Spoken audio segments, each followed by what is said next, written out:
What's up, y'all? Welcome to another episode of Two Dope Brothers. I'm Brady Septillion, and that is Jamie Starr, what's going on, world. Hey, whew. back at it again. We're gonna have to talk about your cousin, man. Who? You know, your partner from Chicago. Who is that? Man, I don't even want to say this brother's name. R. Kelly? Oh no, we ain't talking about Kels. We ain't got that kind of time, bro.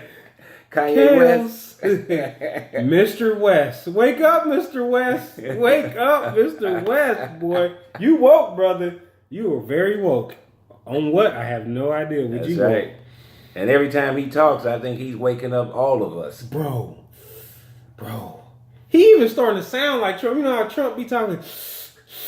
Kanye be talking like, bro, I'm a fucking genius, bro. I know in the genius in me. I don't know what it is. But you know what I noticed, man? I'm going to tell you the truth. I truly believe that Kanye West thinks he is the modern day Tupac Shakur. I think some of his shock commentary, his cultural shock commentary, his social shock commentary. If you look back at old Tupac videos or interviews and the social injustices that Tupac were talking about, now don't get me wrong, I think his thinking was very in line with Black America and what's going on. Kanye, I believe, is following a so-called Tupac Shakur guideline with shock responses, talking about social issues, talking about entertainment, talking about cultural issues, but it's convoluted. And it does not have the political, Tupac had the history of his name and the family behind him, and he came straight out of the Black Panther movement, so that gave him supreme legitimacy with the black culture. Kanye West wants to be that. I truly believe he wants to be the voice, the Tupac Shakur of Black America today, but he just is not. And his decision on his wife and the family he's involved with, it dilutes a lot of the things that he says culturally, in my opinion. And what has he done in Chicago? Chicago's in the worst state he's ever been in. And being from there, I can say that. And I haven't heard anything that Kanye has done. Has he built a center? Has he donated some money to these public schools? Bro, I'm love. What does that mean? Bro, listen. Love. I love hate. And I hate love. But I love. Nigga, you high? That's what I'm thinking. Like, boy, I'm supposed to take 3 pills, but I'm only taking 2, and my mans go and get the pills for me. I'm like, dog, you'll end up with some fentanyl in your shit. That's what's about to happen.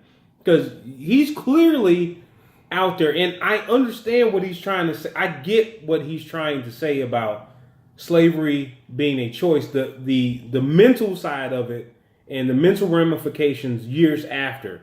Because technically, Willie Lynch syndrome and the other slave masters on how we turn each other against each other. I get what he was trying to say. He's just not very articulate. And that's the sad part. And that comes to the lack of formal education. And actually, I take that back. Because you can be educated and not attend classes. So that speaks to the lack of his ability to take time to become a better orator. And I'm actually surprised because he's a decent lyricist. So the fact that he can't fully formulate sentences outside of syncopated beats makes me really question who we've been looking at this whole time. So clearly something is off, and I hope this brother gets help. But one thing he is doing, he's forcing us to have a conversation. Oh, he's definitely doing that. I think his level of understanding and a lot of his verbal jargon is convoluted when you break it down. But yeah, it's confusing, is definitely controversial, and I think he really believes that he's gonna make some kind of difference. The slave comment, here again, it was confusing to me because you broke it down a little bit off camera to me on what he was trying to say. Because I don't believe that anybody would want slavery to be a choice. I mean, who would want that? I mean, it's like a little kid saying, a kid comes home from school and says, Mom, I choose to have my ass whooped today. I mean, nobody does that. But you did if you did something wrong.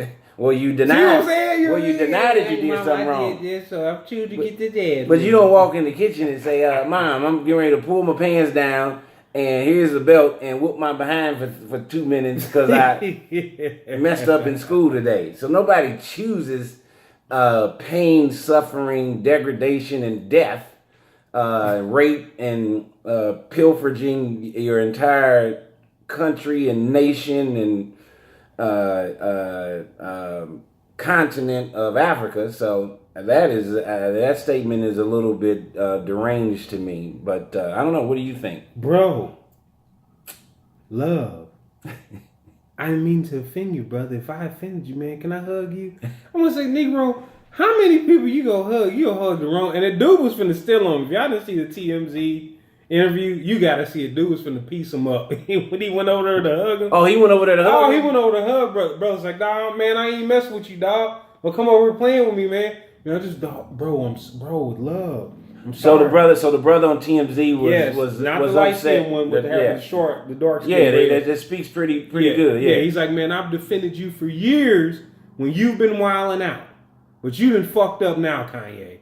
I'm not fucking. Was it over the slave comment? Yeah, it was over the whole. He's like, dude, I'm done with you, bro. Yeah. You're tripping. Yeah, I'm always rocking with you. And don't forget this: that it makes Kanye look really, really bad and a sellout and a delusional modern day black man when he makes that statement and he's married to a white woman. She's not white. She's Armenian or whatever. But of course, in typical America and black and white culture, I guarantee that what she writes down on her driver's license or what she checks off is white, because there's no Armenian on there. It says white, black, other, Hispanic, and other. Yeah. And they live in white neighborhoods. They go to white schools. Everything that she has done has been white assimilated. And her mother's white, right? But she got that tutu that she bought. That booty bought. Yeah, she got a. She got a B square, the bought booty. No, she had a decent one in the beginning. Nah, I knew the breast was bought. Bought breast B square. She got a BB too. Yeah, bought booty. She wouldn't done. Yeah. Oh man, you done hurt my heart, Kim. I ain't mess with you. Yeah. Ray J, why you do this to these brothers, man? All these brothers done fell in that hole. How are you the only one that escaped and ended out better off? Everybody else has fell in that hole. Your boy Reggie Bush's career went downhill as soon as he started hitting it. Who was the other cat, the basketball player, downhill? Lamar Odom. No, before Lamar, the white dude that was hollering at us. Oh, is she married for a few minutes? Yeah. Downhill. It's like, dog, it's got to be like Sunshine. All this throw it up in there. Man, they gonna be lying on where he at, huh? Tutu. I'm like, I ain't never seen this many brothers running up behind the same white chicks every time. And they publicly doing it. It's one thing when you were a kid and you lived in a neighborhood and you might have got together with one of the chicks that was a little bit easy back in the day, but you never told anybody, or you just told your best friend.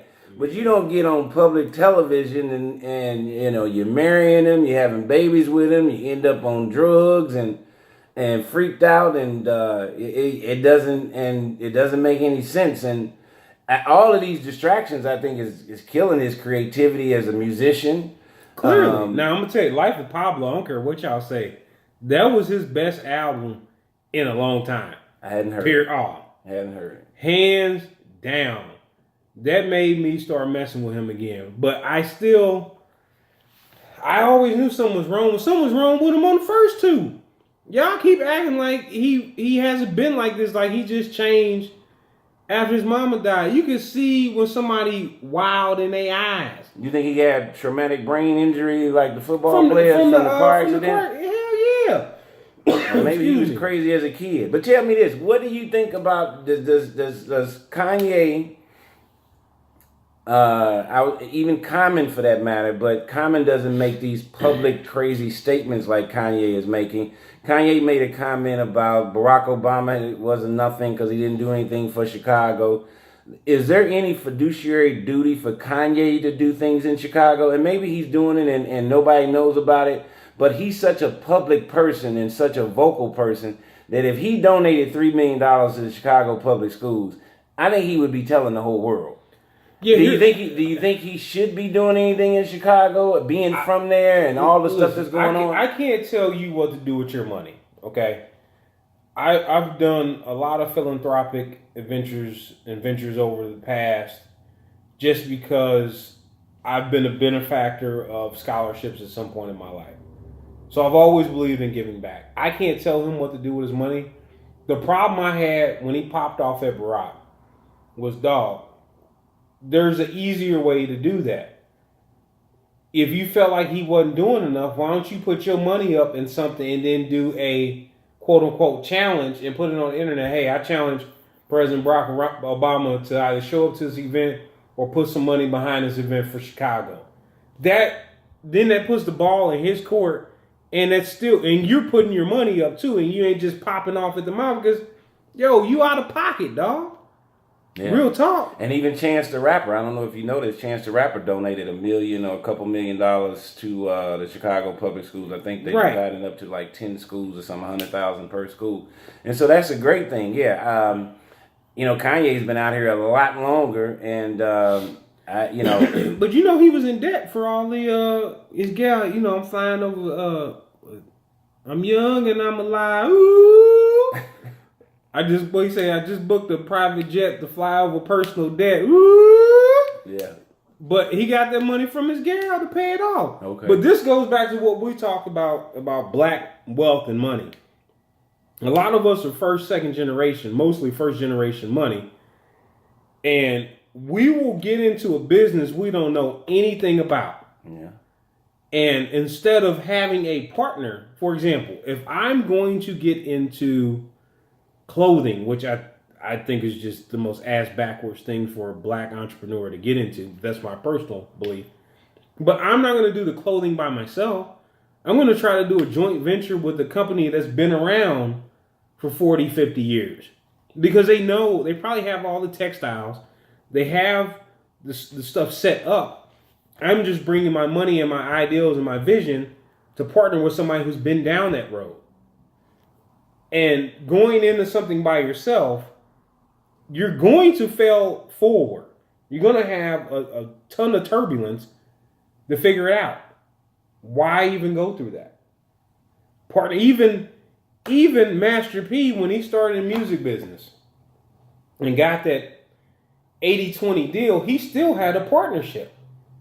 Granted, he had to put up the 200 to 250 grand for the marketing for him to own the majority of his content and get the lion's share, but he still had a distribution deal, which is a partnership with somebody who's been in the game longer than him. We have to do better, people. That's basic financial analysis. That's darn near arithmetic. Me plus you equals more than just me. And like you said before, even in our last episode with Monique, I mean, you have these entertainers that are making more money than black entertainers have ever made. And at the end of the day, ownership of their content, owning their own companies, that gives you way more leverage to get things done on who you can hire. If you have a thorough thinking process, then you can hire thorough people just like you. But we have to stop asking, we got to stop complaining, yelling and raising our arms up and asking for somebody else's help. If you feel that strongly about certain issues and certain content and certain businesses, and you have the money, I'm not talking about Joe Blow on the 63rd and King Drive that works a 9 to 5. These people are making millions and millions of dollars, have millions and millions of followers. That's power. So they can form corporations and have the right lawyers and to start their own companies and actually make change. You can do it a little bit at a time. You cannot force Kanye wanting to do a clothing line. First of all, does he know anything about fashion? Did he go to designer school or any of that stuff? Does he know how to cut? If you don't have a background in that, you shouldn't be doing it. Secondly, if you do a joint venture with a Ralph Lauren or one of those individuals, this guy's been in the business his whole life. he's not going to go listen to a musician tell him how to make clothing. You can have an idea, but if you don't have the money and have your own company to create it, once you pass it to Ralph Lauren or Tommy Hilfiger, it becomes theirs. Period. So, yeah, you want to do a joint venture, but you want to also be able to bring your own money, your own team to the table. You don't just wave your arms and say, hey, I'm Kanye West. This is what I want. And it's an 80-20 deal. But I need to use all your people. I need to use all your contacts to get it done. The person with the power is the person that's going to have ownership. I agree with you. And that takes me back to this. I've always operated this way. If I'm going to get into something that I don't know, I'm going to go work for that person. And learn at the ground level. Learn at the ground level. So, one, it shows I'm not messing around. I'm taking this very seriously. So, once I do form my own corporation, I know the ins and outs of how the thing should work. And then if I turn around to partner with that person, well, first of all, they know I was trained properly because I learned underneath them as an apprentice. And even some of time, I might even be working for free or whatever their minimum wage is, just to be like, okay, I'm like everybody else. Teach me the game. And I go up and then I go back out, get my own money and come back in. And then I either do it on my own or I'm a partner. And I think that's what we're missing. But I think in the age of Instagram and Twitter, people miss that. They just, oh man, I got my bread. I'm finna do this. No. First of all, finna is not even the correct word. You illiterate son of a gun. I read a book. I'm going to do this. There's a reason why you have to be a journeyman or an apprenticeship before you can be a journeyman to become an electrician, a plumber, a carpenter, drywall. It takes time to learn. And then once you learn the basics and you get out there to perfect your craft, like, let's not kid ourselves. Ralph Lauren and Lacoste were the shit for a long time. You know, until Ralph Lauren sold out to the Gap, then it just cookie cutter. But up until a certain point, that was the creme de la creme outside of, I don't ever count Gucci because I've always been too big to even fit in that shit. Y'all need them. So when you put it on, it goes from Gucci to Uchi. Gucci. It'd be Chi, nigga. It's Chi, man. That boy got on that Chi. That boy over there got that Chi-O. That G gets stretched all the way out till it disappears. Oh. Yo, we really appreciate y'all tuning in. Here's what we need y'all to do, man. Pray for Kanye for one. Pray for Alhamdulillah, brother. And tell the Honorable Louis Farrakhan, brother Farrakhan, I got the bean pie that you sent me, brother. Well, you know, Farrakhan got to be calling Kanye. They both Chicago guys. Yeah, calling Kanye. He got to be saying, brother, if nothing else, either come to the mosque or get off television and get off them damn drugs. Because you saw what they did to Lamar Odom. It almost killed him. Yeah, brother Odom, hey, and you was one of my favorite basketball players, man. I'm going to tell you something. We're going to leave with this note. One of my college coaches, one of my closest homies, he said this to me, B. He's like, I want you to always remember this. Pussy is undefeated. That's very true. So choose wisely. That's very true. I'm Brady Septillion, and that is Jamie Starr. And we out.